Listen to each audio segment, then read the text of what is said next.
What's up, y'all? It's your girl Jerica, and I am back with yet another ghetto Bible tale. And today we're going to discuss Ruth and Boaz. So get ready for this one. This is the finale of season 5, y'all. We have made it through yet another season of ghetto Bible tales. Thank y'all for continuing to watch and support me and leave your comments and stuff like that. Thank you. And people that sharing, thank y'all for all y'all support. So this is the finale of season 5. And this video was requested by @Sheenless on YouTube. Name's at the bottom of the screen because I couldn't pronounce this wrong. I'm terrible at this. Y'all know this. So before we can get into the story of Ruth and Boaz, we must first discuss the rules of context. Y'all know how this go. I already got a video on rules of context that I explain them deeper. I will leave a link in the video description box. Please go check that video out. But for the sake of this video, we're just gonna run through them real fast. Rule number 1 is language. The Bible wasn't originally written in English. It was originally written in ancient Hebrew and ancient Greek. Take that into consideration when you're reading and studying. Rule number 2 go hand in hand with rule number 1, and that is history and culture. The history and culture of the Bible is of ancient Israel. Your modern day culture in whatever country you're from does not correlate, okay? All cultures are different. All places have different history, so the rules don't apply. So don't apply your modern day culture to the Bible. Rule number 3 is reading the Bible as a whole. Too many times people cut and copy and paste and chop the Bible up in bits and pieces, and it don't work, okay? Read the Bible, take it for what it is from beginning to end, Genesis to Revelation, okay? The final rule of context is the Holy Spirit. Before you can get into this book, you must first talk to the Lord your God. Ask him to bestow his Holy Spirit upon you so that it can teach you. And that is the only way you're going to ever understand the Bible. Once you gain an understanding of the rules of context, we can proceed on in our story. The story of Ruth and Boaz take place in the book of Ruth. The book of Ruth is a pretty short read. It is 4 chapters. Ruth takes place in the time of judges.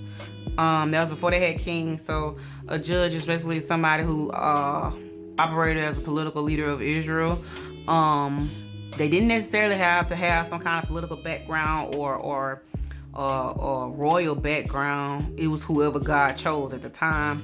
So each judge was different. Like sometimes it would be a priest, sometimes it would be a prophet, sometimes it would just be some random dude. It was whoever God felt like he wanted to use.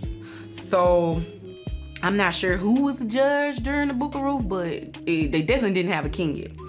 So before, in the time of judges, a man from the tribe of Judah,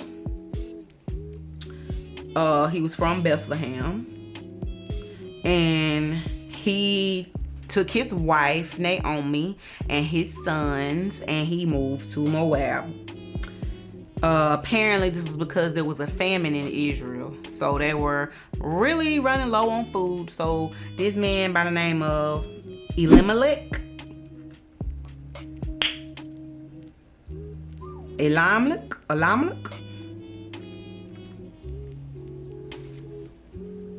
his name at the bottom of the screen. If you could pronounce that, God bless you. For the sake of this video, I'm gonna call that man Eli because I can't. This is too much. So anyway, Eli, Naomi, and their 2 sons moved to Moab because there's a famine in Israel and they ain't got no food. The sons' name were at the bottom of the screen. Their names at the bottom of the screen.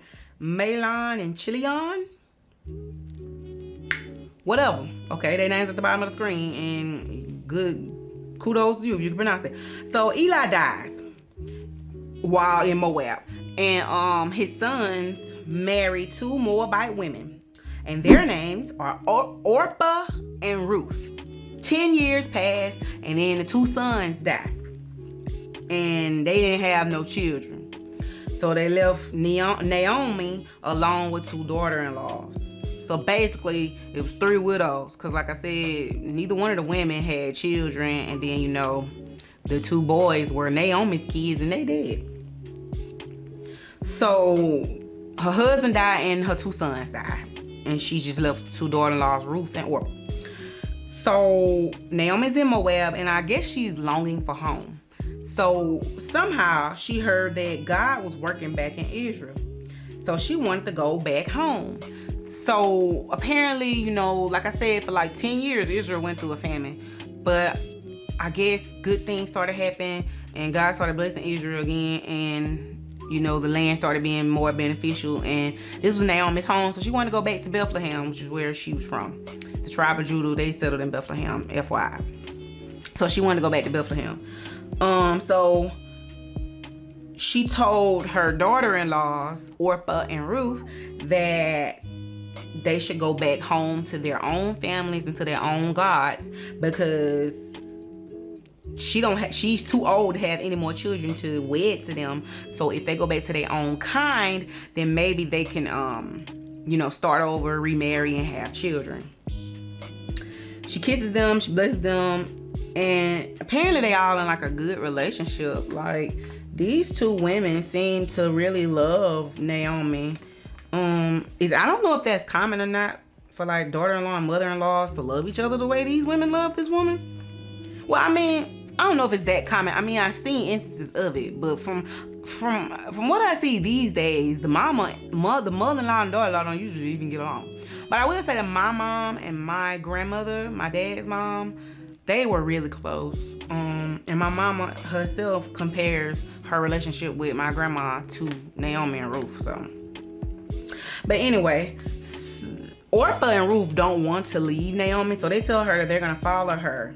But she begs them to stay because she's like, y'all still young, y'all still beautiful, you still can bear children, you should go remarry. And honestly, Naomi kind of felt like she was cursed or whatever, because she said that she felt like the hand of God was against her, because, you know, she just lost her husband and then she lost both of her kids. So she felt like if Ruth and Orpah stayed with her, then bad things would happen to them. So she was really, really trying to convince them to go back to their families and start over. The scholars believe that maybe Naomi is the one who convinced her husband to even move to Moab in the first place.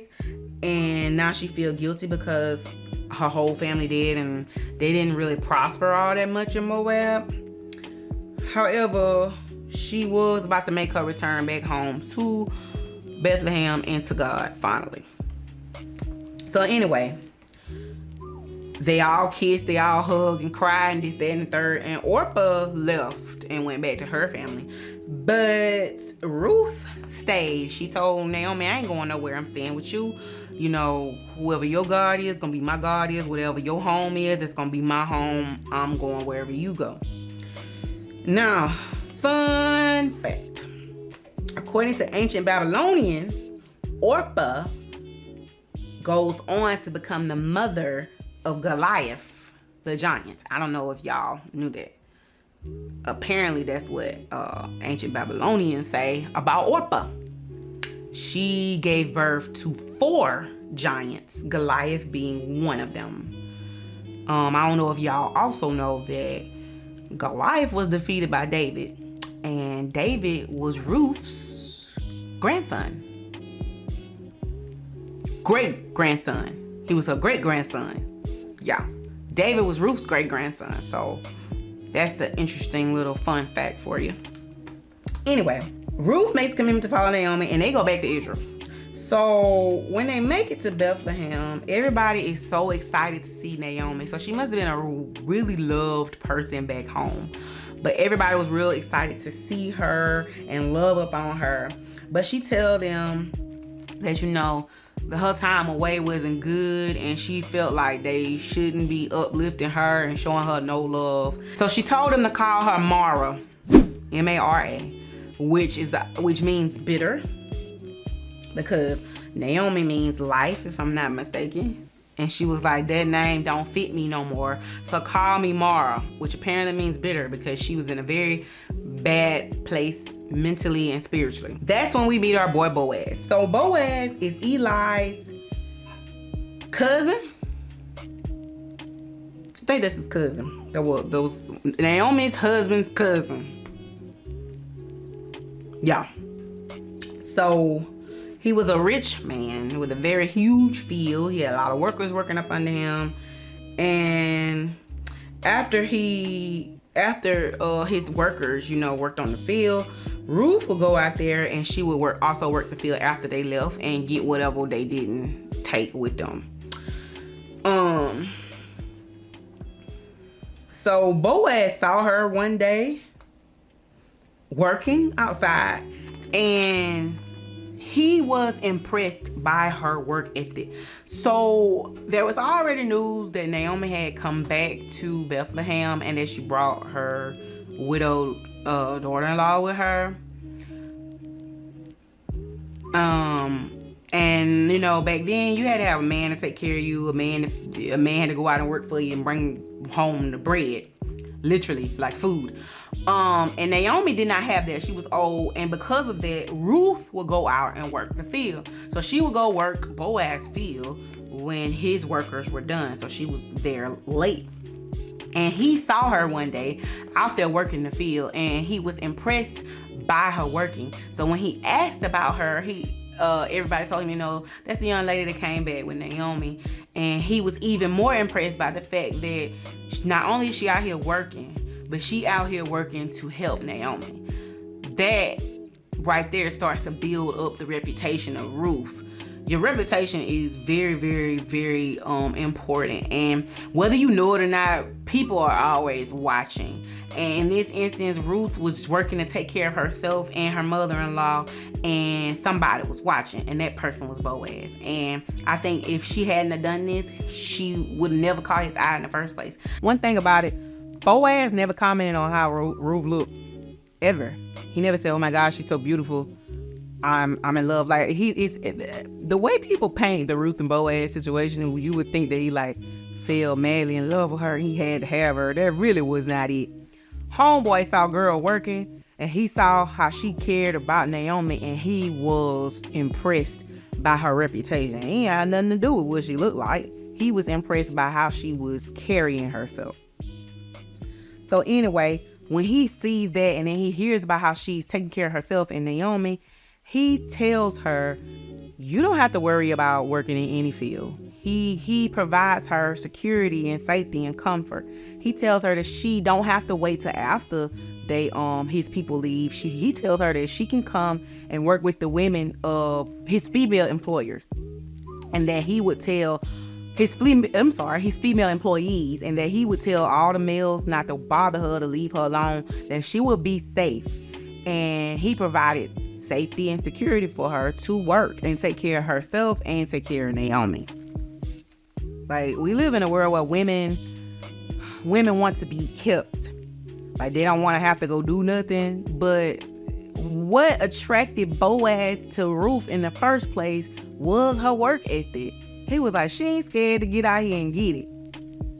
And because he saw her work ethic and he saw how much she cared for and loved Naomi, he was like, I want to help her. So he provided her security and a safety net. He provided her a secure job and he benefits, basically a job and benefits. Like, he would protect her. She can also get water from there and food from there and work the field.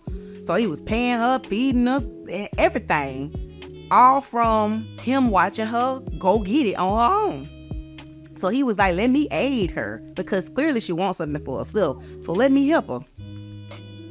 So because of that, he provided stability for her to continue to work. So that work, they go hand in hand. Not just one person taking care of the other. They go hand in hand with him providing stability and a safe environment for her to work in. So she thanked him and she asked him, why. And like I said, he had said that he had heard how good she was being to Naomi, and he was impressed by how hard she was working, especially since Ruth is not an Israelite. She's a Moabite, and the Moabites have a bad reputation anyway.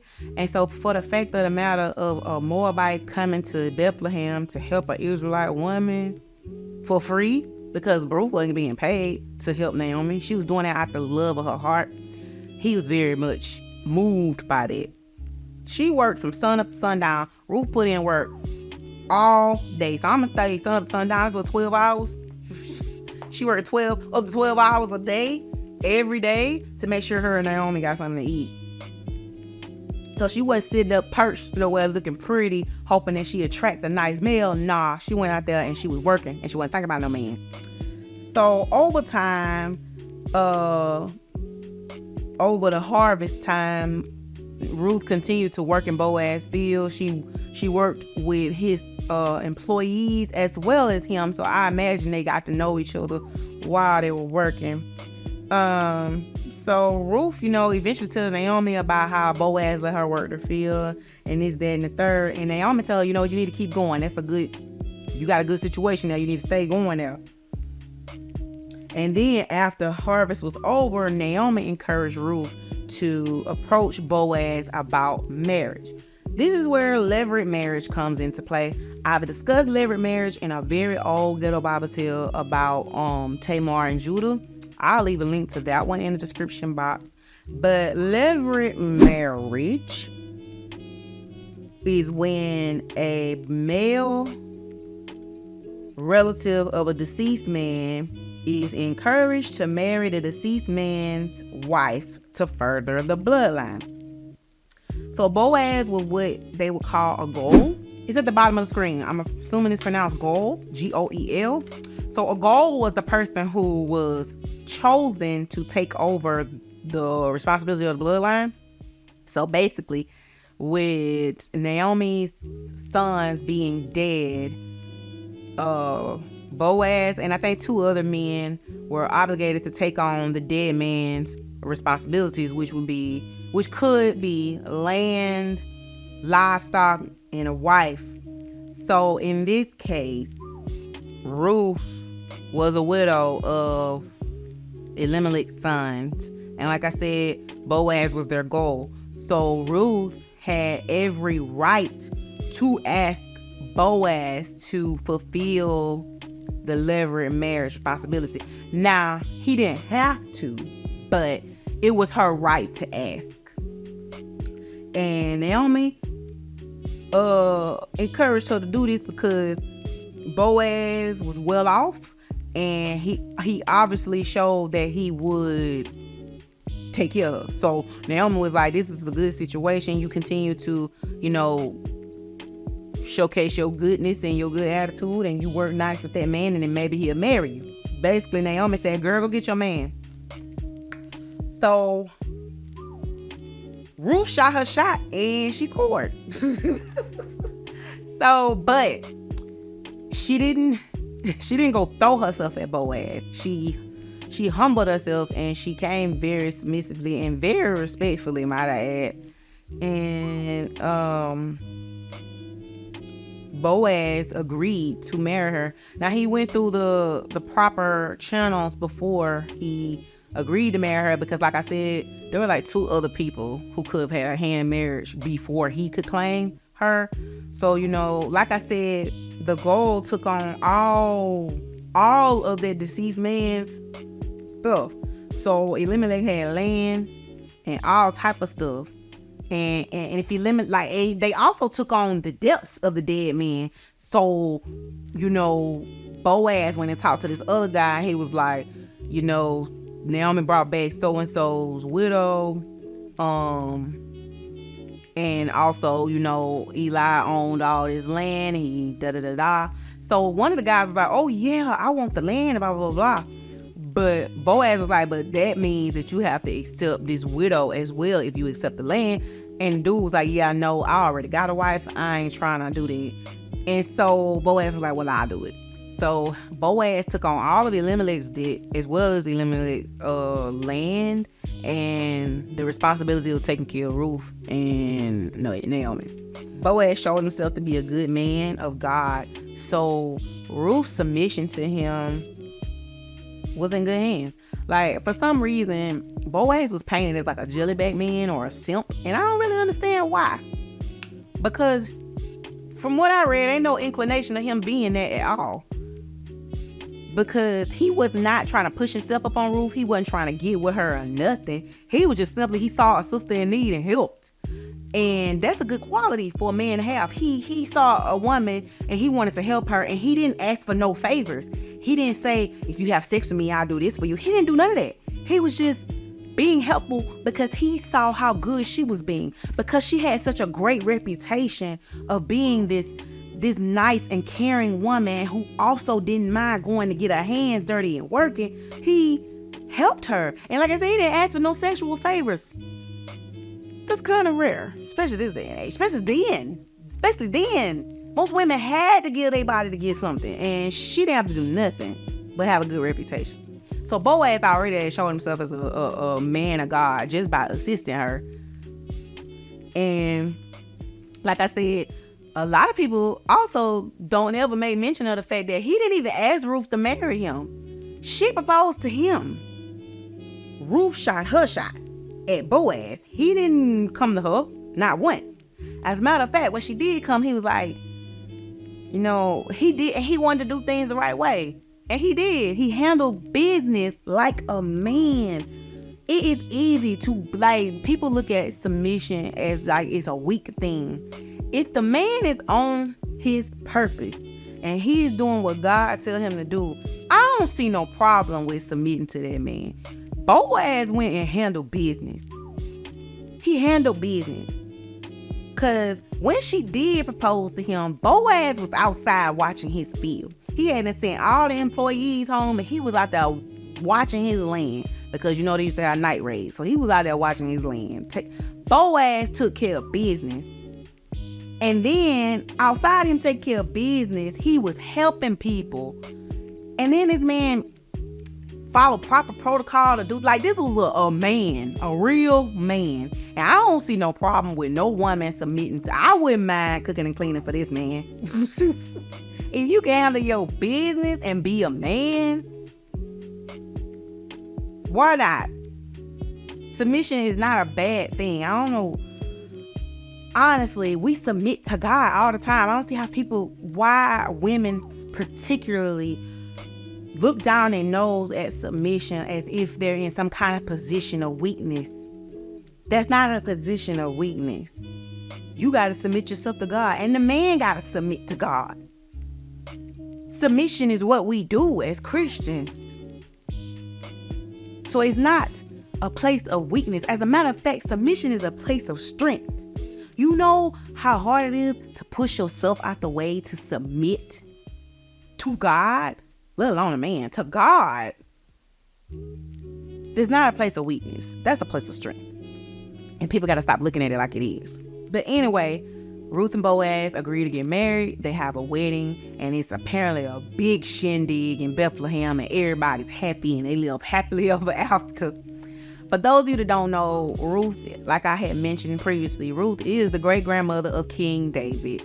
And for those of you who are the Bible geeks like me, you know that Ruth's